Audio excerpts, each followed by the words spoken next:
Recently I was working on a website for a client, and this is the website. So as you can see, it contains lots of images. It contains what they do, what exactly are they working on, right? So the storyline is clear, the designs are proper, everything is good. However, when we ran the PageSpeed Insights for this website, something was off in the performance for both desktop as well as mobile. So mobile performance is even worse. And when we saw the optimizations that are suggested, there is this optimization that keeps popping up, which says that we need to use efficient cache lifetimes. And these are the images that are not currently using the correct cache lifetimes. So in this video, I will show you what was wrong, what we changed, and how you can apply the same fix to your own website and improve its performance drastically. Okay, so now this is a fairly standard website. It contains images, CSS, JavaScript, nothing unusual. But let me open the network tab in inspect, and let's see how it looks after we push a hard reload. Okay, so now let's pick up an image, just filter by image. So let's pick up this image. Now as you can see, in the headers for this image, there is a cache control header which is coming as a response, which says that the max age is 14400, which is, let me see, 14400 divided by 3600. So this is exactly 4 hours.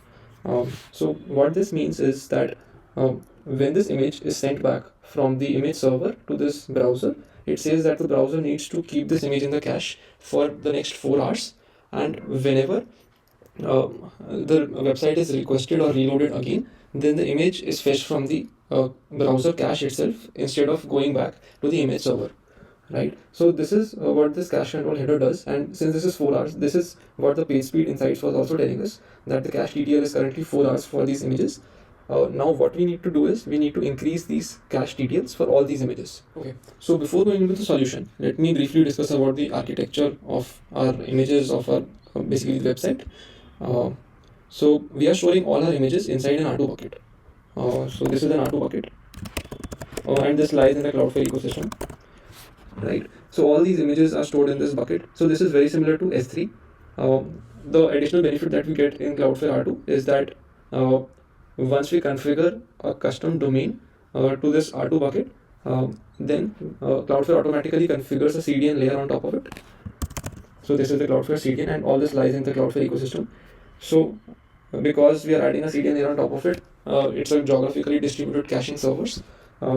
Whenever a user requests an image from the R2 bucket, or maybe the custom domain that we have set up, then it first searches those images in the CDN, and if that does not exist in the CDN, only then it goes to the R2 bucket. So this is like a global cache that we have for the images, and that considerably improves the performance of loading images on the website.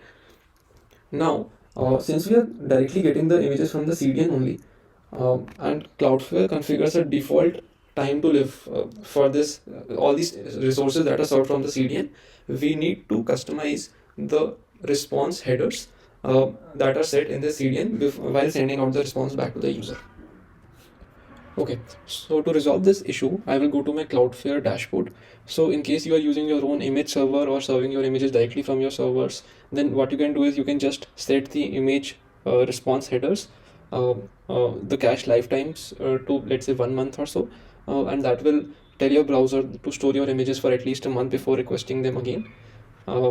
In case you are using a CDN like Cloudflare, then the steps will be very similar as I'm going to demonstrate for Cloudflare. So once you go to Cloudflare dashboard and click on your domain, there is an option for caching, and you can just create a cache rule. So you can click on create rule. There is a template that you can use to just cache all the default extensions. You can preview this, and now as you can see, it has automatically filled in some default properties. So let me customize this template as per our requirement. So let me rename this as cache all the static files. For, let's say, we want to cache it for 1 month at least, because they are not changed very frequently. So this will filter the custom expressions. Yes, we want to filter only specific images or files. So here it has already added some value. So there is a zip files, there is some documents, images, videos. I think all these make sense to keep here because they don't change very frequently. Okay, then comes the cache eligibility. Yes, they're eligible for cache. That's already selected. Now here comes the thing that we need to modify. So this is what means, so this HTTL means that for how long the Cloudflare CDN should keep it in the CDN before requesting it again from the R2 bucket or any image store that you have. So yes, we want to customize this, and we want to ignore anything that is coming from the server and just customize this to a hard-coded long value. So let's say we want to customize this to 1 month. So now what it means that the Cloudflare CDN will store your images for at least a month before requesting them again from the server. Yes, there is also an option to purge your cache in case you want to refresh it sometime. That is also there. So now in the this next thing is the browser TTL. This also needs to be customized. This tells your browsers for how long the browser should keep the images or the static files before requesting them again from the CDN. So we want to override this as well, and we want to select this to 1 month as well. So what this does is that the cache will stay for a month in both the browser as well as in the CDN, and that will considerably reduce the load on your server and also improve your performance a lot. I think all these other options are not relevant for this. We just deploy this rule, and now this rule is active, which basically caches all the images or all the static files in your browser as well as in your CDN.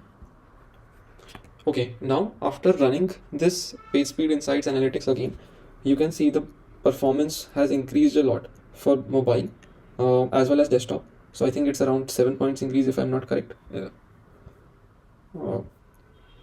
And now this optimization suggestion has also gone because it is already optimized, and now we are efficiently caching all the images in the browser as well as in the CDN.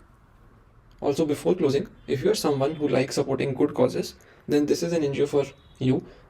So this is the NGO that I was working with this year and developing their technical infrastructure. They are working on different programs. So they, as you can see, they are working on education, hunger, healthcare, rehabilitation, women empowerment, and they are doing genuinely good work. So for example, they worked with a child to treat their clubfoot issue. So this is a clubfoot program for them that they are running. They are distributing wheelchairs, they are distributing food. So they are genuinely working a lot to bring change in the society, and I will leave a link in the description so that you can read more about them and also consider supporting them.